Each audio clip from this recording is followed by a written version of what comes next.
नमस्कार, मैं हूं अनिल रॉयल। रॉयल बटन के यूट्यूब चैनल में आपका स्वागत है। केंद्रीय मंत्री डॉक्टर संजीव बालियान का एक बयान कल से पश्चिम उत्तर प्रदेश की राजनीति को गर्म किए हुए है। डॉक्टर संजीव बालियान ने जो बयान दिया, एक वर्ग को, उनके समर्थकों को शानदार लग रहा है, जबरदस्त पसंद आ रहा है, पर उसकी प्रतिक्रिया भी उससे तीखी हो रही है। एक पूरा वर्ग, एक पूरी जाति संजीव बालियान के इस बयान को अपने हित में मान रही है और मान रही है कि कोई तो जनप्रतिनिधि है जो सत्ता से यह सवाल उठा रहा है। वहीं दूसरी तरफ एक बड़ा वर्ग ऐसा है जो भारतीय जनता पार्टी से, उनकी पार्टी से जुड़ा हुआ है, जिसे यह सब पसंद नहीं आ रहा है। दरअसल रविवार को मेरठ में अंतर्राष्ट्रीय जाट संसद का आयोजन था। इस कार्यक्रम में पश्चिम उत्तर प्रदेश के सभी प्रमुख जाट नेता शामिल थे, जिनमें संजीव बालियान और हरेंद्र मलिक भी थे।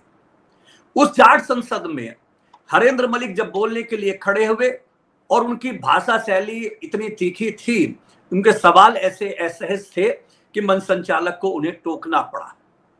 2-4 बार जब टोका टाकी हुई तो आखिरी में हरेंद्र मलिक को कहना पड़ा कि आगे से मुझे बुलाना मत, मैं तो पहले भी कहा था मैं आऊंगा तो बोलूंगा। हरेंद्र मलिक के उस बोलने के बाद माहौल थोड़ा सा असहज हुआ अंतर्राष्ट्रीय जाट संसद में, और उसके बाद केंद्रीय मंत्री डॉक्टर संजीव बालियान ने अपना भाषण दिया। डॉक्टर बालियान ने कहा कि पश्चिमी उत्तर प्रदेश का बंटवारा करके इसे अलग राज्य बना देना चाहिए। डॉक्टर बालियान का तर्क है कि पश्चिमी उत्तर प्रदेश समृद्ध प्रदेश है, समृद्ध इलाका है, लेकिन अलग न होने के कारण समुचित विकास नहीं हो पा रहा। एम्स, IIT जैसी सुविधाएं नहीं हो पा रही है। साथ ही साथ डॉक्टर बालियान ने जाट समाज की उस मांग का भी जिक्र किया कि जाटों को केंद्रीय सेवा में आरक्षण मिलना चाहिए। जाटों को प्रदेश की सेवा में आरक्षण भी भारतीय जनता पार्टी ने दिया था। जब इसका उल्लेख हरेंद्र मलिक ने किया, तब भी लेकर तर्क वितर्क हुआ। जाट आरक्षण समिति के नेता यशपाल मलिक ने अपने सवाल उठाए, जिनको हरेंद्र मलिक ने जवाब दिया कि जाट को उत्तर प्रदेश में आरक्षण राम प्रकाश गुप्ता की सरकार ने दिया था। संजीव बालियान ने क्या कहा, उस पर क्या प्रतिक्रिया हुई, क्या हंगामा चल रहा है, इस पर आगे चर्चा करेंगे। पहले संजीव बालियान का वो बयान सुनिए जो उन्होंने मेरठ में दिया था। 1857 की क्रांति का आगाज इसी शहर से हुआ और भाई पश्चिम उत्तर प्रदेश की राजधानी भी है मेरठ। मैं तो उम्मीद है कि एक दिन पश्चिम उत्तर प्रदेश अलग बनेगा और मेरठ उसकी राजधानी होगा। मैं तो सपने को बहुत दिन से देख रहा हूं। इस बात को कहते हुए ज्यादातर लोग डरते हैं, चाहे वो किसी भी पार्टी का हो, पर मैं थोड़ा कम डरूं और कम डरूं और ज्यादा बोल दूं, इसीलिए राज्य मंत्री हूं। मेरी साथ के बहुत ऊपर जा लिए, बहुत बड़े बड़े पदों जा लिए, लेकिन मैं जहां हूं मैं पूरी तरह से संतुष्ट हूं। संजीव बालियान ने साफ साफ कहा था कि पश्चिम उत्तर प्रदेश का बंटवारा होना चाहिए। मुजफ्फरनगर में 2 अक्टूबर को रामपुर तिराहे पर उत्तराखंड के मुख्यमंत्री आते हैं हर वर्ष की तरह, इस बार भी आए। धामी जी के सामने भी एक कार्यक्रम आयोजित हुआ, जिसके बाद पत्रकारों ने संजीव बालियान से उनके रविवार के बयान पर फिर सवाल पूछा। तो संजीव बालियान ने विस्तार के साथ बताया कि पश्चिमी उत्तर प्रदेश का बंटवारा क्यों होना चाहिए, उसका क्या लाभ है। संजीव बालियान का वो बयान भी सुनिए जिसमें वो इस विस्तार से बता रहे कि पश्चिमी उत्तर प्रदेश के बंटवारे से पश्चिमी उत्तर प्रदेश को क्या लाभ होगा। जो मैंने कल बात कही थी वो आप भी चाहते हैं, वो जो यहाँ लोग हैं सब चाहते हैं। मैंने तो आपकी आवाज़ को आवाज़ दी है। पश्चिम उत्तर प्रदेश का हर व्यक्ति चाहता है, हाई कोर्ट हमसे दूर है, राजधानी हमसे दूर है, कि अलग पश्चिम उत्तर प्रदेश बने। बहुत अच्छा, भगवान ने हमें बहुत अच्छा पानी दिया है, बहुत अच्छी भूमि हमारे पास है, और दिल्ली के चारों तरफ पश्चिम उत्तर प्रदेश होगा तो बहुत बेहतर राज्य बनने की संभावनाएं यहाँ है। बड़ा प्रदेश है, समस्याएं रहती हैं। केंद्र सरकार जो योजनाएं देती है, एम्स दिया गोरखपुर में, यहाँ तो है नहीं एम्स। अब गोरखपुर तक हम और आप तो जा नहीं सकते, उत्तराखंड के एम्स में जा सकते हैं, ऋषिकेश जाते हैं, वहाँ वो दूसरे प्रदेश को कम अटेंड करते हैं। तो जो केंद्र सरकार से भी योजनाएं चलती है वो प्रदेश के हिसाब से चलती है। हर प्रदेश को एक एम्स दे दिया जाए, ITI होती है, हर प्रदेश में एक ITI खुलेगी, हर प्रदेश में एक IMM खुलेगा, इस तरह से योजनाएं चलती हैं। तो बड़ा प्रदेश होने के कारण 25 करोड़ की आबादी उत्तर प्रदेश को ऐसा नहीं मिल पाता जो मिलना चाहिए। तो पश्चिम उत्तर प्रदेश अगर अलग राज्य बनेगा तो सुविधाएं बढ़ेगी, एडमिनिस्ट्रेटिव कंट्रोल बढ़ेगा, तो सबकी इच्छा यही है, मैं तो आपकी जो आवाज़ है उसमें अपनी आवाज़ मिलाई है। इस बात को लेकर क्या केंद्र में भी आप बात करने वाले? देखिए, आपका फोरम हो या पार्टी का फोरम हो, मेरे क्षेत्र की जनता की बात रखना सांसद के रूप में रख करता हुए और अपनी बात में शालीनता के साथ और उसके साथ रखता रहता। अगर अलग प्रदेश बन जाता है तो किस तरह की सुविधाएं? अभी मैंने कहा अलग प्रदेश बनेगा तो एम्स भी मिलेगा आपको, जब नहीं है अलग प्रदेश मिलेगा तो IIT भी मिल सकती है। तो ये आपके जो छोटे प्रदेश है बराबर में, अब उत्तराखंड में देखिए कितना बड़ा उत्तराखंड है, वहाँ एम्स भी है, सारी चीज़ें हैं। आपके यहाँ तो नहीं, हमारे 2 डिस्ट्रिक्ट जितनी बड़ी आबादी उत्तराखंड है, आप देखिए 5 लोकसभा है, 5 लोकसभा तो आपके यहाँ हो जाएंगे 3 जिलों में। अब 3 जिलों में सारी सुविधाएं मिलेंगी तो आपको भी पता है कितना बेहतर होगा। तो उत्तराखंड के CM से भी आपने आग्रह किया है कि जोड़ लो यहाँ से वहाँ तक। मैंने तो उन्हें कहा है पहले होता, आप खुद सोचिए कितनी सुविधाएं छोटे प्रदेश में रहती हैं, चाहे इलाज की सुविधाएं हो, चाहे एडमिनिस्ट्रेटिव कंट्रोल की सुविधाएं, बहुत सुविधाएं रहती है। तो मैंने वही बात कही। आपके द्वारा बात वही कही जा रही है जो जनता के हित में है, जो जनता की आवाज़ है। संजीव बालियान ने बयान दिया, इस बयान की आग से माहौल गर्म ही हो रहा था कि घी डालने का काम कर दिया सहारनपुर के वरिष्ठ नेता पूर्व विधायक इमरान मसूद ने। इमरान मसूद ने संजीव बालियान की बात से 100% सहमति जता दी। इमरान ने सवाल जरूर उठाए लेकिन सहमति जता दी कि जो संजीव बालियान कह रहे हैं वो बिल्कुल सही है। इमरान मसूद का बयान सुनिए। देखिए, मुझे नहीं पता उन्होंने इस बयान का क्यों दिया, लेकिन मैं इस बयान का समर्थन करता हूँ, क्योंकि पश्चिम उत्तर प्रदेश अगर बनेगा तो ये निश्चित रूप से जो मंत्री जी ने कहा कि देश का सबसे समृद्ध प्रदेश होगा, मैं उस बात से सहमत हूँ। हम सबसे समृद्ध प्रदेश होंगे। उत्तर प्रदेश की टोटल रेवेन्यू का 70% से अधिक जनरेशन पश्चिम उत्तर प्रदेश करता है, लेकिन पश्चिम उत्तर प्रदेश को वापस में कुछ नहीं मिलता। हमें न्याय मांगने के लिए भी 700-700 किलोमीटर की यात्रा करनी पड़ती है। हमारे हाई कोर्ट हमसे इतनी दूर है कि पाकिस्तान हाई कोर्ट पास पड़ जाएगा। दूसरे प्रदेश के हाई कोर्ट हमसे अपने हाई कोर्ट के मुकाबले पास पड़ जाएंगे। राजस्थान हाई कोर्ट हमें पास पड़ेगा, हमें पंजाब हरियाणा हाई कोर्ट पास पड़ेगा, हमें हिमाचल और उत्तराखंड का हाई कोर्ट पास पड़ेगा, और अपना हाई कोर्ट के लिए हमें इतनी दूर जाना पड़ता है। और पिछले 40 साल से ये लोग, पश्चिम के लोग या अधिवक्तागण संघर्ष कर रहे हैं। बोला नहीं, राजनीतिक रूप से भी वो भागीदारी जो हमें मिलनी चाहिए वो हमारे साथ नाइंसाफ़ी होती है। तो ये मैं तो इसका दिल से समर्थन करता हूं कि पश्चिम उत्तर प्रदेश बनना चाहिए। संजीव बालियान के सवाल पर मीडिया ने जब राष्ट्रीय लोकदल के अध्यक्ष और सांसद जयंत चौधरी से सवाल पूछा तो जयंत चौधरी ने तो सीधा सवाल किया कि सत्ता में है संजीव बालियान, उनके लिए क्या आवश्यकता है, बना दे, बांट दे, बंटवारा हो जाए।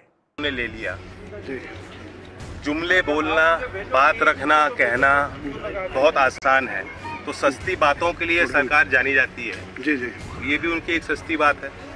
कौन रोक रहा है इनको करने से? सरकार ही नहीं की है, बहुमत है। आज ये चाहते हैं तो कर सकते हैं, कुछ भी करते तो नहीं है, बोलते हैं। और ये वकील जानते हैं, वकीलों ने जब इनकी पहली बार सरकार आई थी, इनके जितने बीजेपी के जितने प्रत्याशी थे वकीलों के बीच में वो गए जी, और उन्होंने बेंच की बात को कहा कि हमारा एक प्राथमिकता होगी और इसी मुद्दे को लेकर आप हमारा समर्थन कीजिए, सरकार बनते ही हम काम कर देंगे। और आज भी वकील जानते हैं हड़ताल चलती है जी, वकील समुदाय के लोग जानते हैं कि उनकी मांगों को भी नहीं रख पाए, जो आज बंटवारे की बात है। संजीव बालियान का बयान इमरान मसूद को पसंद आया। जयंत चौधरी ने कहा कि हम तो हर प्रदेश की मांग बरसों से करते आ रहे थे। ये सारा मामला जैसे ही चला, इसको रंग दे दिया सरधना के पूर्व विधायक और फायर ब्रांड नेता संगीत सोम ने। संगीत सोम ने ऐसे तर्क दिए कि इस पूरे बयान की दिशा धारा ही बदल दी। संगीत सोम का कहना है कि यदि पश्चिमी उत्तर प्रदेश का बंटवारा होता है तो आने वाले समय में यह मिनी पाकिस्तान बन जाएगा। संगीत सोम ने एक टीवी चैनल को पूरा इंटरव्यू दिया। संगीत सोम का पूरा बयान सुनिए। उत्तर प्रदेश की जो अलग स्टेट बनने की मांग उठने लगी, क्या कहना है? नहीं, बिल्कुल गलत है। पश्चिमी उत्तर प्रदेश का मतलब मिनी पाकिस्तान बनना है, और हम और पश्चिमी उत्तर प्रदेश की जनता कोई इसके समर्थन में नहीं है, और पश्चिमी उत्तर प्रदेश बनने जैसी कोई चीज़ नहीं है। अगर उत्तर प्रदेश को छोटा करना है और पश्चिमी उत्तर प्रदेश का भला हम लोग चाहते हैं तो हमें पश्चिमी उत्तर प्रदेश एनसीआर का एरिया दिल्ली में जोड़ देना चाहिए। वृहद दिल्ली के नाम से हमें दिल्ली में जोड़ देना चाहिए। ना हमें अलग से विधानसभा बनानी पड़ेगी, ना अलग से हाई कोर्ट बनाना पड़ेगा। अभी हाई कोर्ट के लिए लोगों को प्रयागराज जाना पड़ता है, फिर दिल्ली सबसे नज़दीक हो जाएगा, हम दिल्ली के साथ जुड़ जाएंगे। लेकिन आप जानते हैं एक वर्ग की इतनी आबादी पश्चिमी उत्तर प्रदेश में बढ़ी हुई है। अभी चुनाव हुए हैं नगर पंचायत और नगर पालिकाओं के, आपने देखा होगा एक एक नगर पंचायत और नगर पालिका में 70 से 80% तक की आबादी हो गई है। अगर ये हम मांग भी करते हैं, कोई मांग भी रहा है कि इस तरीके से होना चाहिए, तो ये गलत है, एकदम बिल्कुल गलत है। क्योंकि पीछे जब चौधरी साहब के टाइम पर भी हरित प्रदेश की बात आई थी। हरित प्रदेश मतलब पाकिस्तान, वो तो वोट के लालच में इस तरीके का काम करते थे ना, वो तो वोट के लालच में इस बात को करते थे कि उन्हें एक वर्ग का वोट चाहिए था। लेकिन पश्चिमी उत्तर प्रदेश की जनता ने कभी एक्सेप्ट नहीं किया ना, वोट दिया नहीं ना कभी, क्योंकि पश्चिमी उत्तर प्रदेश की जनता जानती है कि हमारा क्या नुकसान है इससे और क्या फ़ायदा है। पश्चिमी उत्तर प्रदेश बनने का केवल और केवल नुकसान है, कोई फ़ायदा नहीं है। अगर पश्चिमी उत्तर प्रदेश का फ़ायदा है तो हमारा दिल्ली के साथ जुड़ने में फ़ायदा है। तो 2024 का चुनाव ऊपर है, तो ये बड़ा मुद्दा तो नहीं बनेगा? नहीं, कोई मुद्दा नहीं है, इसका कोई विषय नहीं है, क्योंकि जनता में ये कोई विषय नहीं है। जनता के लिए विषय, जनता उत्तर प्रदेश से खुश है और जनता उत्तर प्रदेश को उत्तम प्रदेश बनता हुआ देखना चाहती है। और अगर जनता चाहती है तो दिल्ली में जरूर जुड़ना चाहती है कि दिल्ली के साथ हमें जोड़ा जाए, और वही हम लोगों की भी मांग है। संजीव बालियान ने अंतर्राष्ट्रीय जाट संसद में 2 बयान दिए, एक पश्चिमी उत्तर प्रदेश के बंटवारे के और दूसरा बयान दिया जाट आरक्षण का। दोनों महत्वपूर्ण मुद्दे थे जो पश्चिमी उत्तर प्रदेश में बहुत दिन से चर्चाओं में। लेकिन इस समय जब चुनाव सिर पर हैं तो ये सवाल उठ रहा है कि आखिर संजीव बालियान ने ये बयान दिया तो दिया क्यों? क्या कारण है कि संजीव बालियान पिछले 9.5 साल से केंद्र की सत्ता में है, प्रदेश में भी 6.5 साल से भारतीय जनता पार्टी सत्ता में है, तो क्यों आज चुनाव के समय संजीव जी को यह बात याद आई? दरअसल 2014 में जब भारतीय जनता पार्टी की केंद्र में सरकार बनी थी, तब भी और उसके बाद से लगातार जाट समाज के लोगों को केंद्रीय गृह मंत्री अमित शाह बुलाया करते हैं। हर चुनाव के समय जाट समाज नाराजगी जाहिर करता है, उन्हें जाट आरक्षण की बात कही जाती है कि जाटों को आरक्षण दिया जाएगा, लेकिन वो कभी पूरा नहीं हो रहा। 9 साल 9.5 साल होने पर पिछड़ा वर्ग आयोग का भी गठन किया गया था कि जो लोग आरक्षण से वंचित हैं उन सबको इसमें समाहित किया जाएगा, उसमें जाट भी शामिल हैं। लेकिन चुनाव के समय यह मुद्दा उठना सवालों के घेरे में आ गया है। संजीव बालियान द्वारा पश्चिमी उत्तर प्रदेश के बंटवारे की मांग करना भारतीय जनता पार्टी के हिंदूवादी नेताओं को भविष्य की चिंता के रूप में दिखता है। उनको लगता है कि पश्चिमी उत्तर प्रदेश में ज्यादातर जिलों में 40% से ज्यादा मुस्लिम आबादी हो गई है। यदि कल ये बंटवारा हो गया, अलग प्रदेश बन गया, तो 1 बार 2 बार तो हो सकता है कि भारतीय जनता पार्टी या कोई हिंदू मुख्यमंत्री इस नए प्रदेश का बने, अन्यथा परमानेंट मुस्लिम बनेगा। इसलिए भाजपा के लोग, संघ के लोग इसकी आपत्ति करते हैं। भारतीय जनता पार्टी बार बार छोटे प्रदेश की वकालत करती है। उत्तर प्रदेश सबसे बड़ा प्रदेश है, लेकिन उसके उत्तर प्रदेश के बंटवारे की कभी चर्चा नहीं आती। पर चुनाव के समय संजीव बालियान ने दोनों मुद्दे क्यों उठाए, इसके 2 कारण हो सकते हैं। एक तो कारण यह हो सकता है कि वहां जाट समाज के हजारों लोगों की उपस्थिति में संजीव बालियान अपने आप को जाटों का बड़ा नेता स्थापित करने के प्रयास में इस दोनों प्रमुख मांगों को उठा गए, जो उनके लिए राजनीतिक रूप से शायद इसलिए खराब हो रही है क्योंकि हिंदुत्व वाली छवि के हिसाब से भारतीय जनता पार्टी और संघ के नेता पश्चिमी उत्तर प्रदेश का यथास्थिति में बंटवारा नहीं चाहते हैं। साथ ही गैर जाट अन्य पिछड़ा वर्गों को भी संजीव बालियान के इस सवाल से असहजता हो रही है। वो जो जाटों के लिए आरक्षण मांग रहे केंद्रीय सेवाओं में, सभी का कहना है कि संजीव बालियान क्या केवल जाटों की वोट से ही सांसद बने हैं। लेकिन दूसरा जो मुख्य कारण हो सकता है वो ये है कि उत्तर प्रदेश में जैसा कि राजनीति चल रही है, सब लोग जानते हैं कि दिल्ली में और योगी बाबा में संबंध मधुर नहीं है। उत्तर प्रदेश की राजनीति में 80 सांसद हैं जो दिल्ली के बारे में नीति निर्धारित करेंगे। भारतीय जनता पार्टी ने अभी अपने जो सर्वे कराए हैं वो ये बता रहे हैं कि भारतीय जनता पार्टी के आधे से ज्यादा सांसदों की स्थिति पुअर या एवरेज है, जिनमें मुजफ्फरनगर भी शामिल है। उन सभी स्थितियों में भारतीय जनता पार्टी कोई ट्रम्प कार्ड खेल सकती है। राजनीतिक विश्लेषकों का मानना है कि भारतीय जनता पार्टी चुनाव से पहले ऐसा भी हो सकता है कि जाटों को आरक्षण देने की घोषणा करे और पश्चिमी उत्तर प्रदेश के बंटवारे की भी बात कर दे। आपको यह भी बता दें कि मायावती जी की सरकार में उत्तर प्रदेश सरकार द्वारा एक प्रस्ताव केंद्र को भेजा गया था जिसमें उत्तर प्रदेश के 3 टुकड़े करने की बात थी। वह प्रस्ताव आज की स्थिति में भी केंद्र सरकार के पास लंबित है। किसी नए प्रस्ताव की जरूरत नहीं है।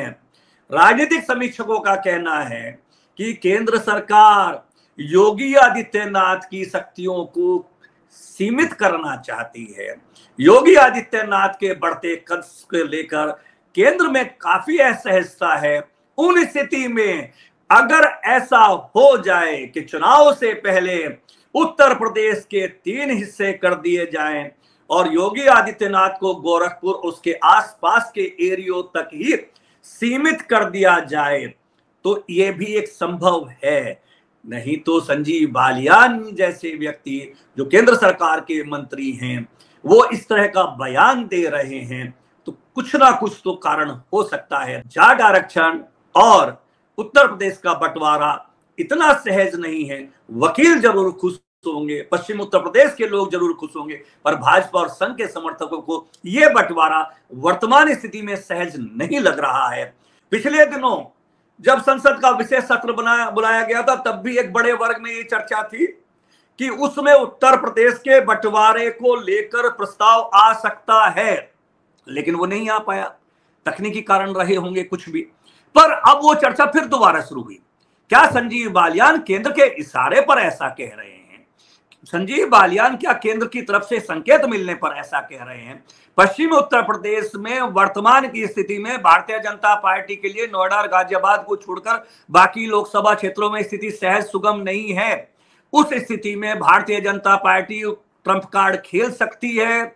उत्तर प्रदेश पर ही केंद्र की मोदी सरकार का भविष्य निर्धारित है। यदि उत्तर प्रदेश की 80 में से अधिकांश सीटों पर भारतीय जनता पार्टी विजय प्राप्त नहीं कर पाएगी तो केंद्र की सत्ता असंभव हो ना हो कठिन जरूर होगी और भारतीय जनता पार्टी हर कीमत पर कोशिश करेगी कि उत्तर प्रदेश से 80 में से 80 का टारगेट लेकर कह तो जरूर रही है पर अधिकांश सीटें जीतने का प्रयास करेगी, जिसके लिए भाजपा कुछ भी कर सकती है। लोकसभा के अगले सत्र में अगर ऐसा हो जाए कि उत्तर प्रदेश के 3 या 4 बंटवारे कर दिए जाएं तो भारतीय जनता पार्टी के लिए तुरंत का इक्का हो सकता है। जाट आरक्षण की घोषणा केंद्र करके भारतीय जनता पार्टी के प्रति जाटों की नाराजगी घटाने का प्रयास कर सकता है, पर जाटों को आरक्षण देने का जाट में लाभ मिले या न मिले, लेकिन गैर जाट पिछड़ों में नुकसान भारतीय जनता पार्टी को हो सकता है, ऐसा भी लोगों का मानना है। मिलेगा आरक्षण, नहीं मिलेगा, बंटवारा होगा नहीं होगा, पर भारतीय जनता पार्टी की मोदी सरकार के राज में इस तरह की चीजें संभव है। मोदी है तो मुमकिन है। इस वीडियो में इतना ही। यदि अभी तक आपने रॉयल बुलेटिन को सब्सक्राइब ना किया हो तो सब्सक्राइब करें, लाइक करें, शेयर करें और बने रहें रॉयल बुलेटिन के साथ। अगले वीडियो में मिलेंगे एक नए मुद्दे के साथ, एक नई चर्चा के साथ। नमस्कार।